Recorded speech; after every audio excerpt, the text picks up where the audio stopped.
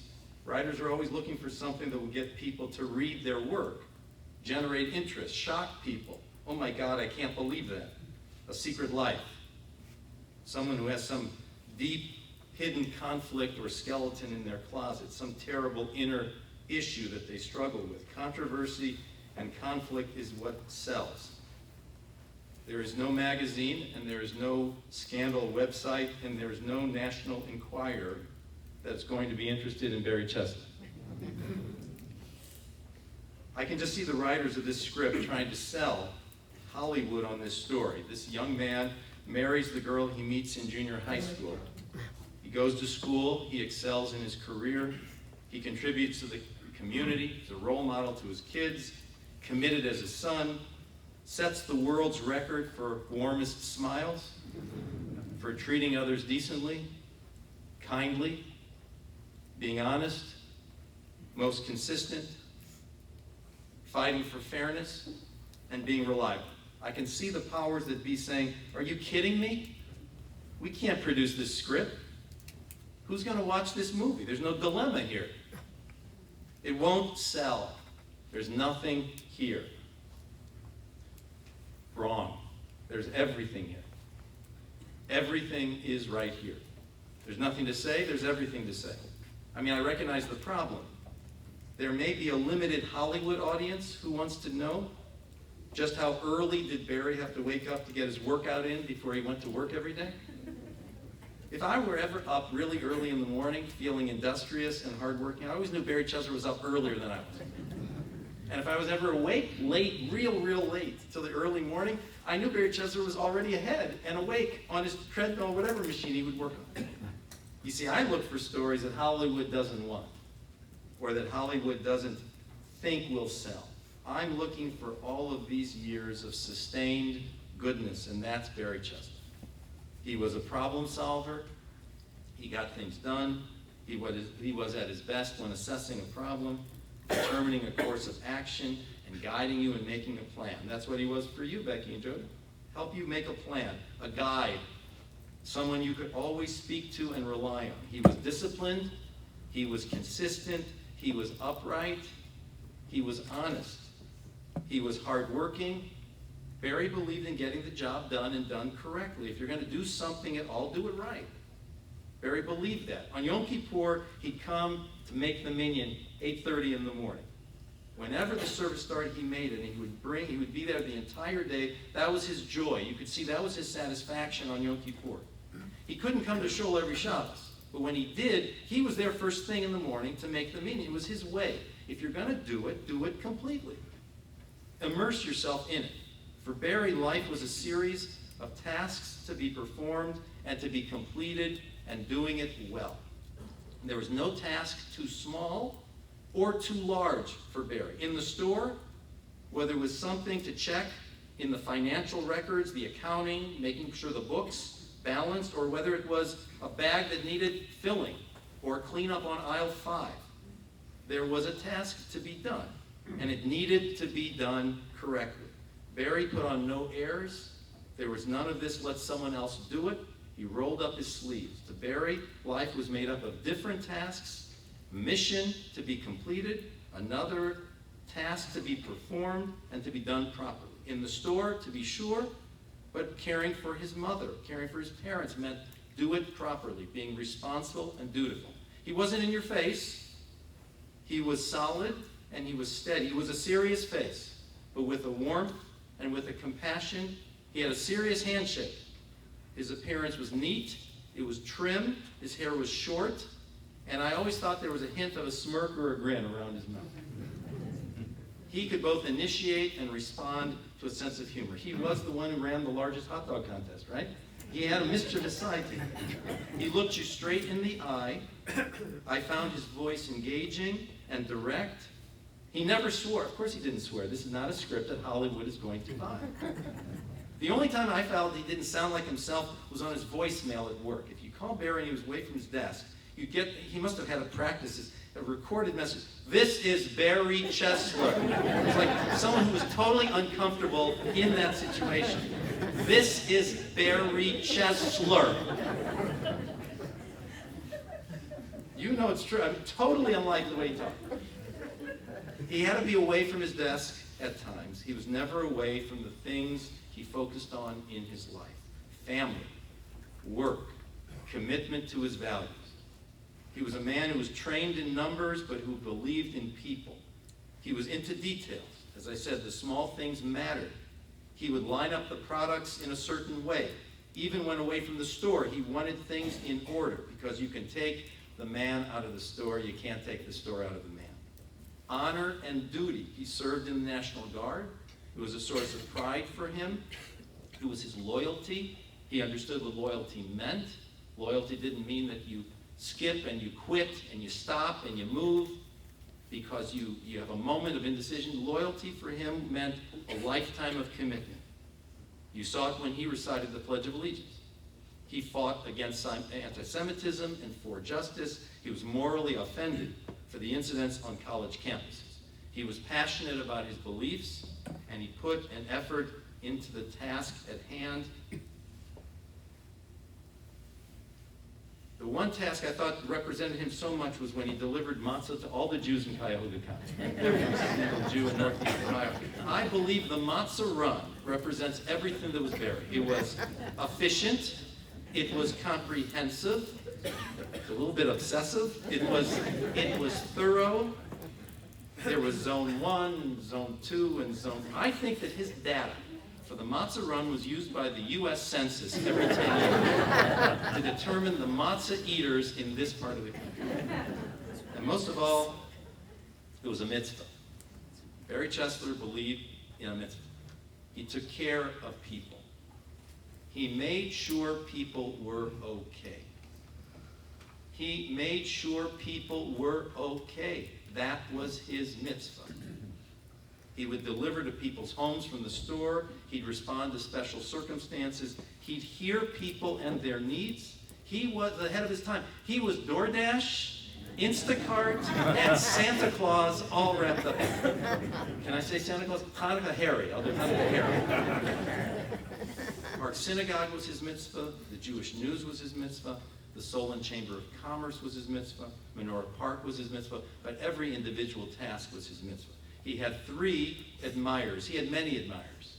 He has 3 special admirers. He had 3 loves of his life.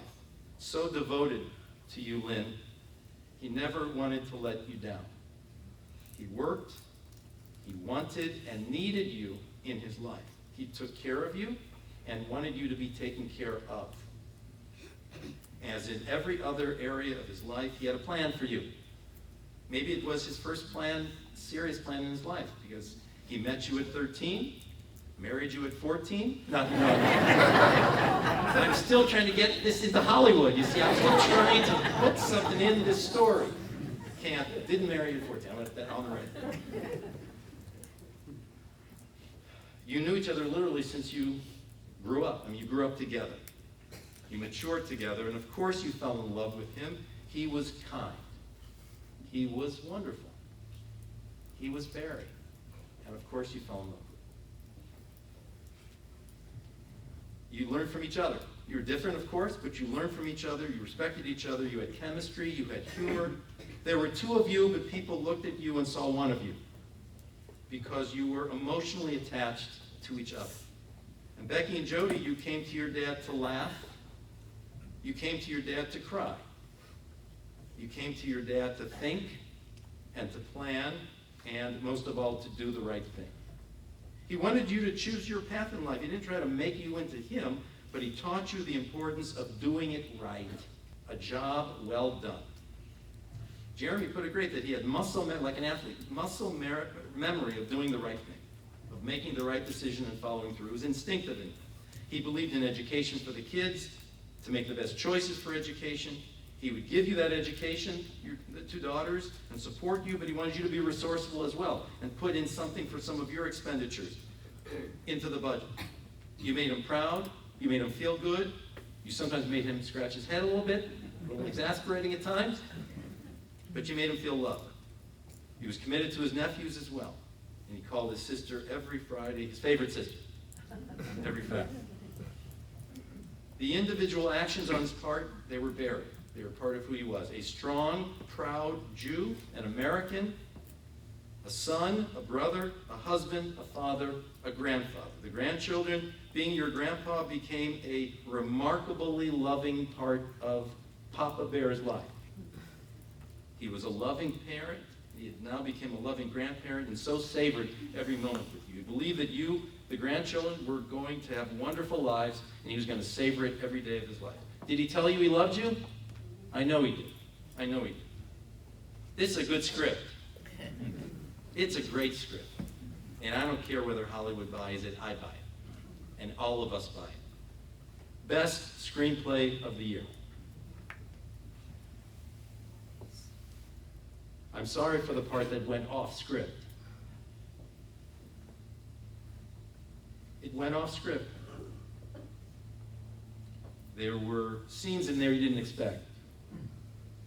And scenes that you didn't practice.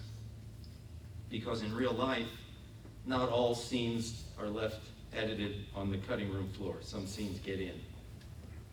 For a man who believed in consistency and discipline and justice and everything being in order and accounted for, he deserved the better editing of the script.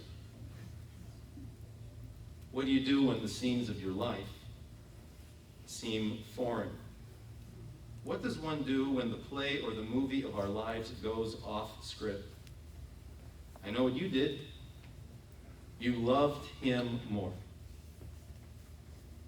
You loved him more. You loved him, and you kept loving him more and more. You all did. You pulled a Barry. You made a plan. You assumed the task, and you gave it all of your heart. You said he would send you flowers on Valentine's Day and Sweetest Day. He remained your sweetest and your Valentine to the very last day. He's in the next stage of existence, right? The world to come. He's going to still be up at 4 o'clock in the morning.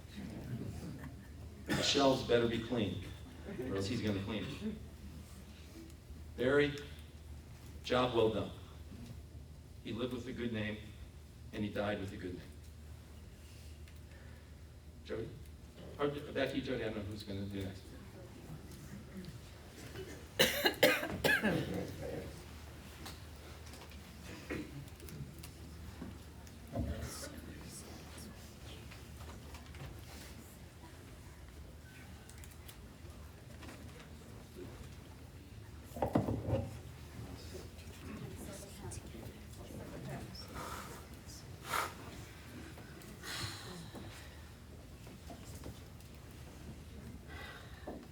So many cliches have been running through my mind the past couple of months.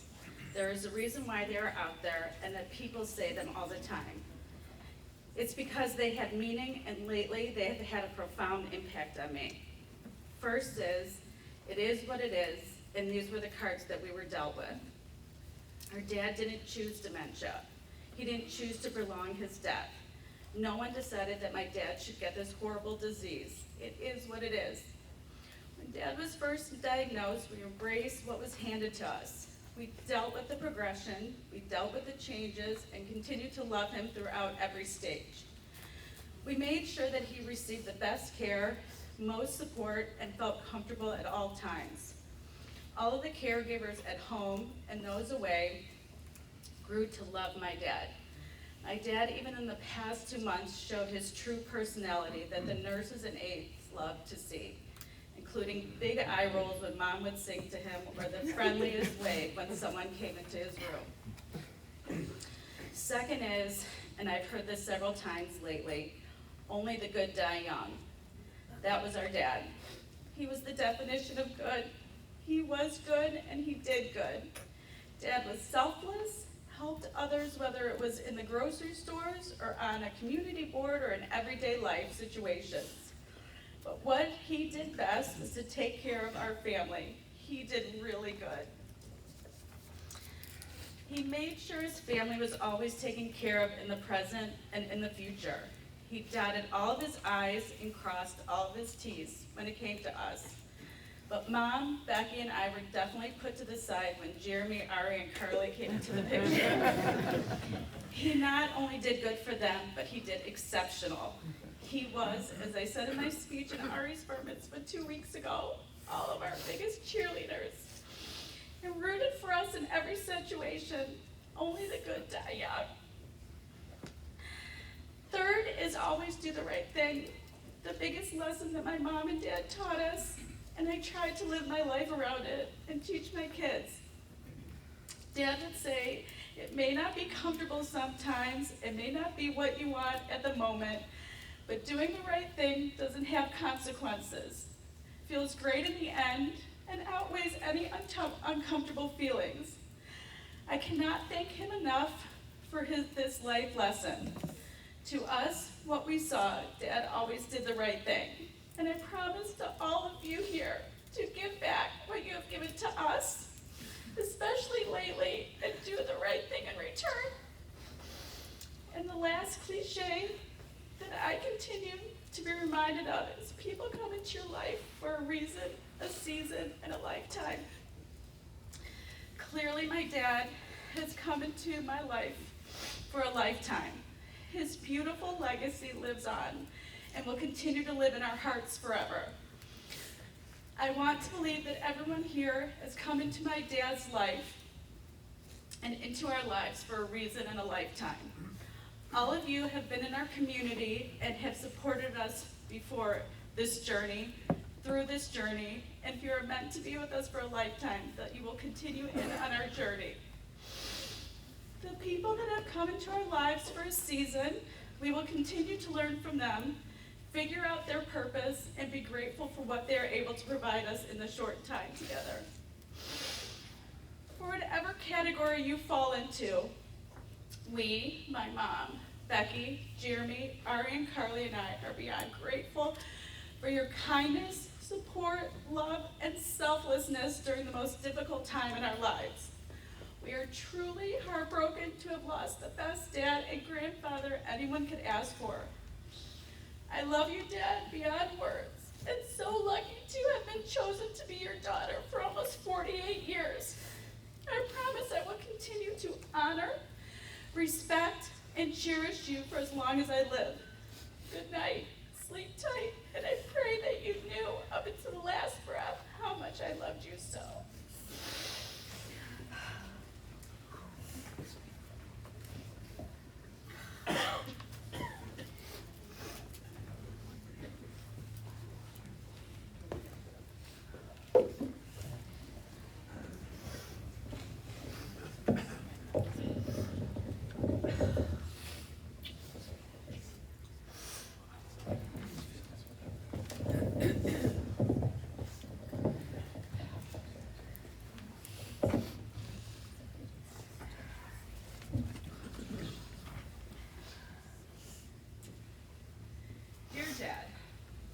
Mommy thought it would be a really nice thing if Jody and I said a few words today.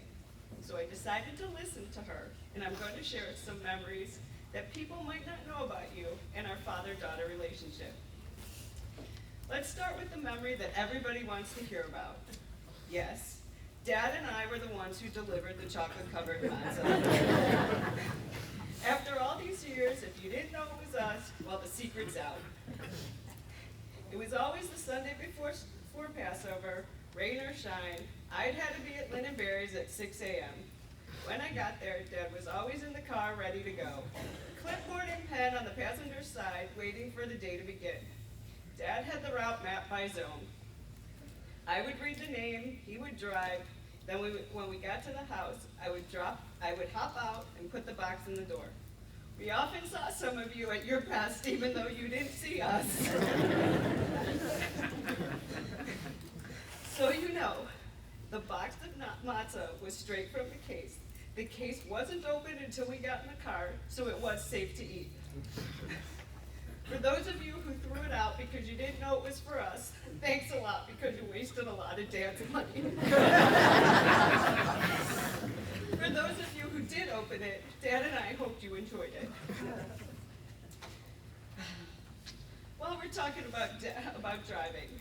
Dad was responsible for teaching Jody and I how to drive.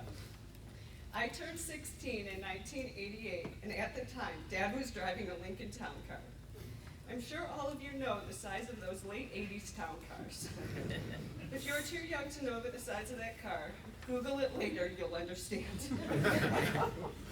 Dad takes me to the parking lot at Sunview School in the town car and says to me, line the hood of the car with the top line of the parking spot. Well, let's just say, I'm not sure I could actually see the end of the hood. First attempt, he makes me get out of the car to see how I did. Not even close. He made me keep trying until I got it. I guess they say practice makes perfect. Dad, Mommy said to me just the other day, you know, Beck, you are a good driver. I have so many driving stories, but I'll never forget when he gave me a full 8.5 by 11 handwritten page of directions to get to a garage downtown. When I got home, I told him the garage that I parked in, and Dad said, Beck, that's not the garage I told you to park in. Pretty typical. And by the way, hey Jody, hit the brakes. Dad and I would have breakfast once a week. We would meet at yours truly on Chagrin. Everyone knew us there, and the staff even knew our orders. When they saw us, our server would put in our orders. Dad was always there early, often catching up on articles he wanted to read. I would stroll in, and many times my breakfast was waiting for me. No, I wasn't late. I was being efficient and not wasting time. Well, maybe I was late. Didn't matter. We had the special time once a week to spend together. Once in a while, after a while, we changed our place to the original pancake house, and my breakfast was not sitting in front of me. But that was okay. I got to spend more time with Dad. Our dad was the ultimate girl dad. He always taught us to act and talk like a lady. Didn't always work, but he tried. He always wanted us to look nice and be dressed appropriately. Dad and Mom took us shopping twice a year, right before school started and then in the winter. Usually we could pick out whatever we wanted, and then anything else during the year we had to buy ourselves. We would meet at Beecher Place one night. I would go with Dad and Jody went with Mom. Dad and I would go into a store and I would tell him a few things that I liked. He would then say to me, sit down, and we would work with the salesperson to pick out various outfits for me based on the pieces that I picked. He did a really good job for the most part. We even made a trip one summer to the Mall of America. Same setup, Dad and I, Mom and Jody. The mall was so big and cell phones still had roaming charges. We had walkie-talkies. If you can hear us now, Dad, where are you? I'd like the shoes back. Okay, Dad, I'll be right there. Or Mom, Jody, what store are you in? Okay, Daddy and I'll be right there. So much fun. Dad and I attended all the high holiday services together. We were there for every service from start to finish, except the children's services. Rabbi Scoff, Rabbi Marcus, Kidder Peasman think that we came early because we love to be there at the start of the service and help create the minyan. Well, I'm sad to say that is not why the tradition started. It was actually about bathroom time. 4 people trying to use the same bathroom at once did not work well. So Dad and I got our bathroom time, go to services early, and Mom and Jody would get their bathroom time and then came to services a little later. It just worked. As time went on, and I moved out of the house, we came early because we love to be in Kangasser to celebrate the holidays. Oh yeah, I'm not gonna go into Dad's love for Kangasser. Even if half the light bulbs were out, the dust was 3 inches thick, the electrical cords were a tripping hazard, and the shelf of the ark was broken. Dad also instilled in Jody and me a strong work ethic. We both started working in high school, and we both still have those strong work ethic today. Most importantly, Dad always wanted the best for his 3 girls, Lynn, Becky, and Jody. He and Mom made sure that Jody and I had the best education and had everything we needed to succeed. As time went on, he put people in place so his girls would not have to worry about anything. He was always taking care of us.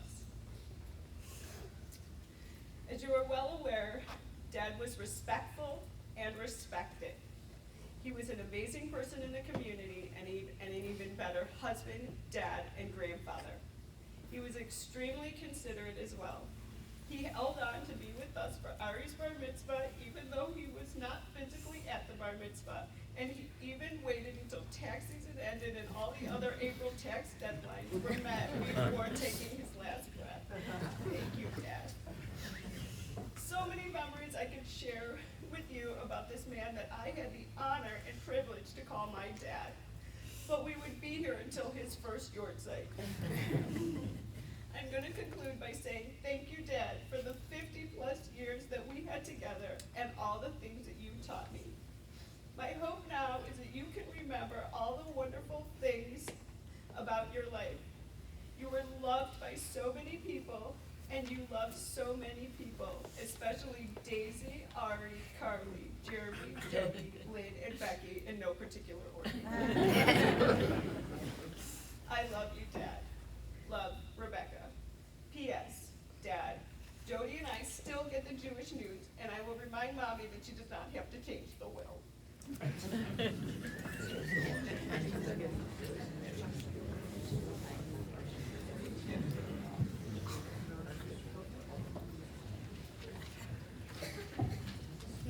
Dear Papa Bears, if I could choose from all the Papa Bears in the world, there's no doubt I would choose you no matter what. If you have known my Papa Bear for a while, you have probably realized that he is one of the sweetest people in the world, and I think no one can say otherwise. 12-26-47 was the day my Papa Bear was born. And 5-2-23 was the day my Papa Bear died. The day my heart stopped, and the day I just needed to cry. Papa Bear, I will always hold you close to my heart, even if my life depends on it. You have done so much for this family, and don't even get me started on how much you have done for our Jewish community. From getting your own board office to serving as chief financial officer. You have taken care of this family so much. There are so many people here today to honor you for what an incredible, wonderful, amazing things you have done for not just our family, but our work. I love you so much, Kylie.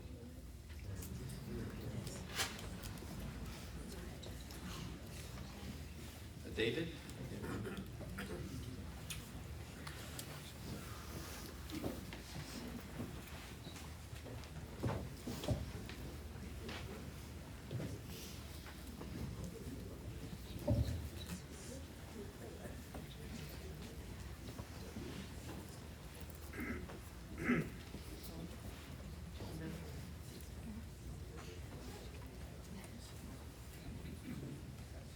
Dave?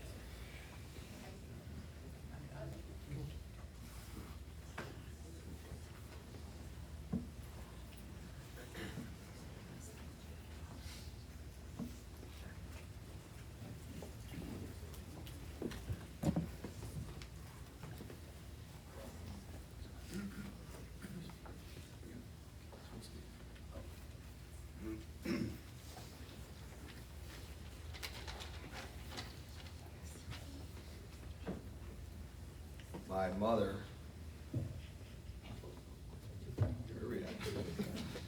my mother wrote something she asked me to read, and so these are her words.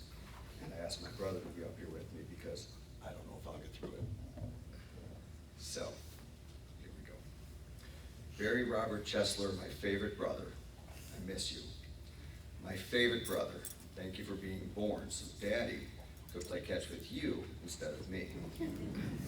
My favorite brother, thank you for being the strength and support of our mother after our father passed away.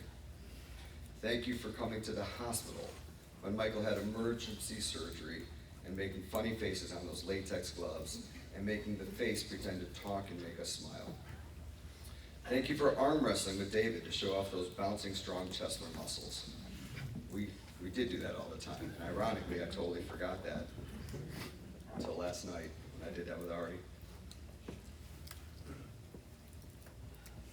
My favorite brother, thank you for being a role model to my sons, showing kindness and the importance of their religion, and being a hardworking, honest, charitable person, and being a loving, fun husband, father, grandfather, uncle, and brother. My favorite brother, thank you for calling me every Friday and checking on me and Irvin. If I did not answer, you reminded me that you were my favorite brother, and I should return the call. My favorite brother, I will miss talking about our childhood memories that only we understand. I will miss your smile, your sense of humor, and your voice. My favorite brother, our mother and father guided us before, and I know they will guide you now in heaven. I love you and I miss you so very much, and one day we will share these memories again. With all my love, your favorite sister.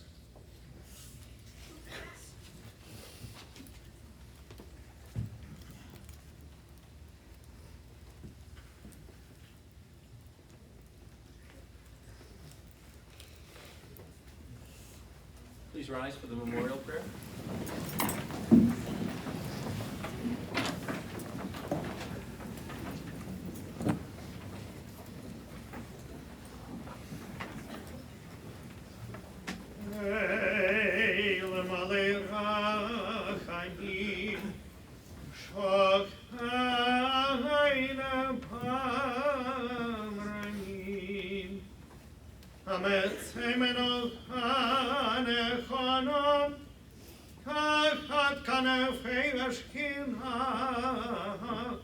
במחלות קדושים הגדולים, כזוהר גרקי המזהירים, את נשמת בן ראובן בן חיים יסל ופייגל, שגלח לעולמו, בגן עדן את חי מנוחתו.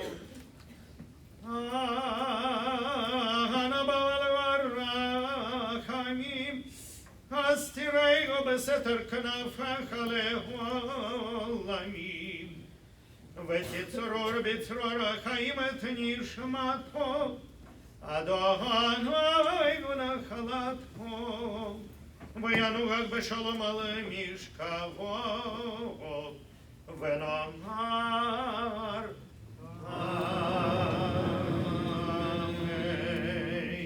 May we all remember the worthy and the righteous deeds that he performed in the land of the living. May his soul be bound up in the bonds of eternal life. May he rest in peace. And we all say, Amen. Let's be seated.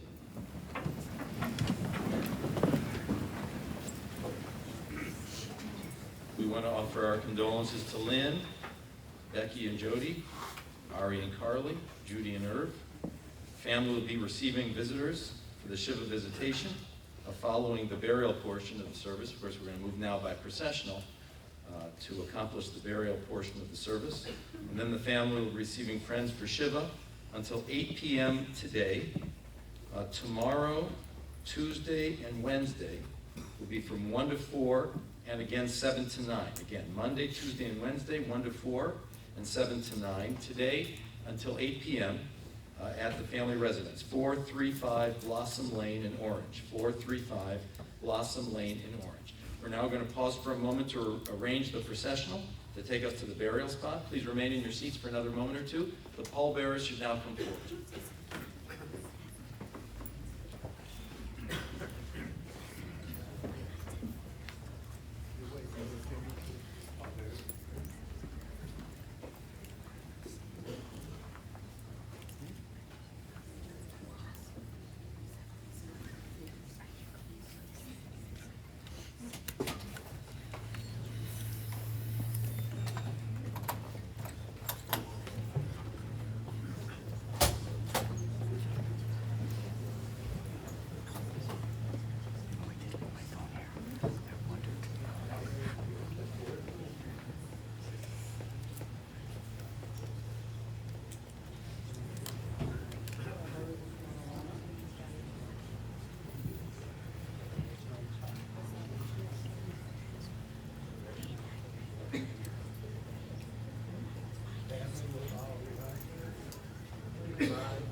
David Mizmor Ladonai Haaretz Umloa Tevel V'Yoshpeva Ki Hu Al Yamim Yisada V'Al Nehorger Choneneha Mi Ya'aleh Bahar Adonai Umi Yakum B'Mkom Kodsho V'Ki Chapayim Uvar Levav Asher Lo Nasal Ashav Nafshi V'Lo Nishbal Zermah Yisav Rachamei Adonai